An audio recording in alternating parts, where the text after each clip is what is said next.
It's Big Rick at the Carolina Rebellion along with Tina Smash and BReal from Cypress Hill, which I never thought I'd say. Like, I'm not going to lie, I fangirled. I waited at the top of the tent because they said you were coming. He's been like this. Seriously, I was like, it's like I feel like we might be long-lost cousins. I'm not sure. Because, I don't know your family, but I feel like we might be related.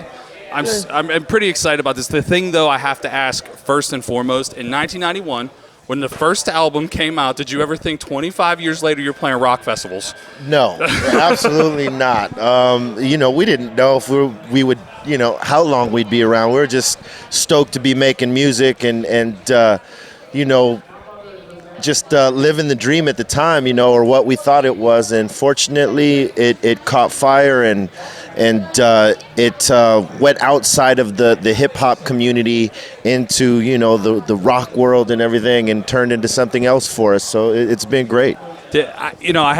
Did you ever think suburban white kids were going to be bumping that in a 91 Mercury Topaz? Well, absolutely. I did. They wanted to do exactly what their parents didn't want them to do, so yeah. Yeah, it was something like I remember hearing this stuff for the first time, and I was just like, holy shit, I can't wait till my parents are pissed off I'm listening to this. And, my old man's like, is that about weed? Is that about the weed? And it was some yes. of it, yes.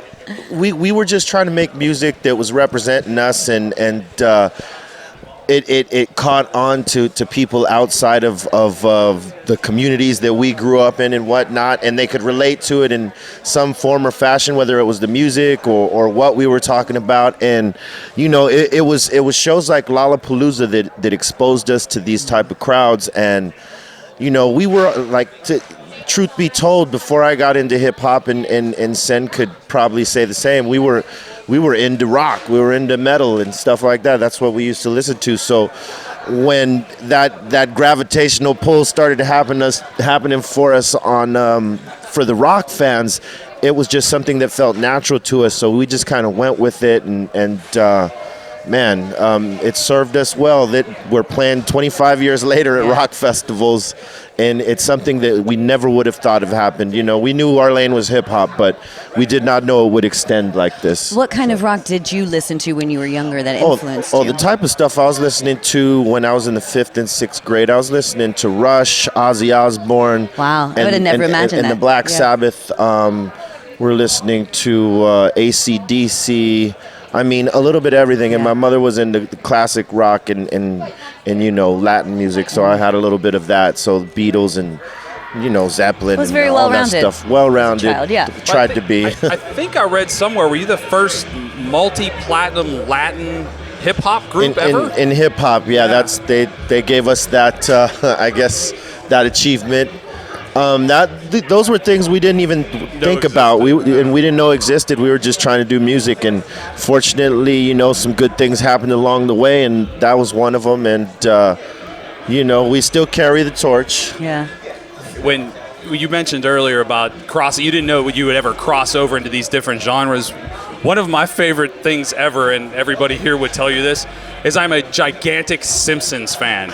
And right. There was the Lollapalooza or the Homerpalooza. I can't remember the name of the episode. The Homerpalooza. But it was like you guys and Smashing Pumpkins and things like that. What was it like becoming a Simpsons character? That has to hit you in a weird place. It was the craziest thing because, we'd all watched The Simpsons. It was huge. It's iconic in American culture and TV and all that stuff. It still goes to this day. Yeah. So we were surprised that they wanted us, and then when we got in there and we said the lines and then we finally watched it, we're like, wow, we're in the fucking Simpsons. That was one of our milestone moments. People always ask us, what are the things that stand out to you in your career? One of them is always been Saturday Night Live. Sure.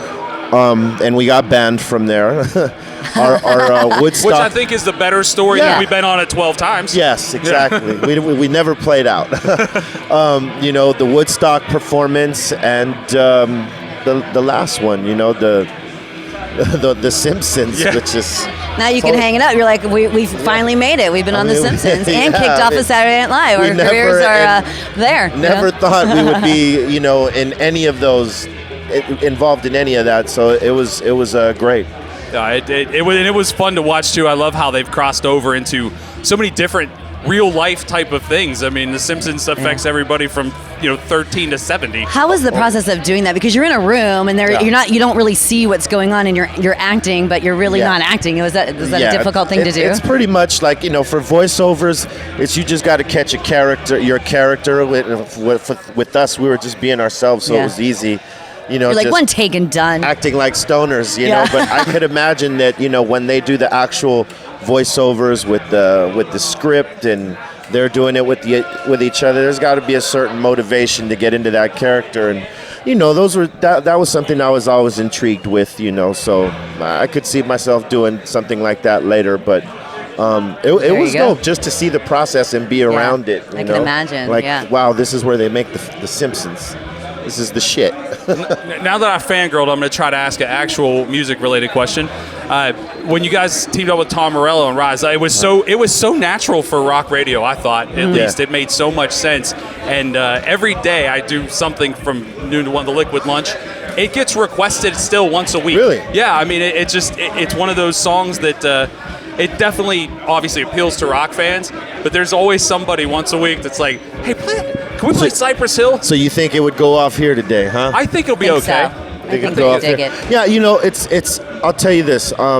Working with Tom Morello is like, it's like magic, man. He's one of the baddest guitar players out there with his sound, and no matter what he plays on, it has that energy. So if you're an artist, right along with him, it kind of makes it easy to catch on to that vibe and do something special with him. And we love that song. That's one of the songs on that Rise Up album that is one of our favorites to perform when we perform it. And people get up for it because when even if they could get a little, a pinch of salt, let's just say Rage right now is a pinch of salt. People would die for that fucking pinch of salt just to hear a little piece of Rage, and that's us doing that is that pinch of salt. You have to up your game working with someone who's he's like a scientist with a guitar. Yes, and I anticipate us doing more work with Tom in the future. You gotta look for that. Well, then let's discuss. I think, was it Elephants on Acid? Is that what the crazy rumor is about a new record? Well, that's for the Cypress Hill album. Yeah, Elephants on Acid, produced by DJ Muggs. It's gonna be some, psychedelic, dark psychedelic, very moody, vibey, much like our Temple of Boom album. Kind of like that. It was very dark, and we're going back to that for this particular. Why'd you choose Elephants on Acid as opposed to monkeys? Excuse me. Why'd you choose Elephants on Acid as opposed to monkeys or lions? Monkeys monkeys Just are great. Curious. And lions are ferocious. That's true. But the Elephants will forget. No, they never forget. They never forget. I never forget anything. Well, we'll never forget this. It's BReal from Cypress Hill here at the Carolina Rebellion for Rock 105 at Big Smash Radio. That was a good question, though.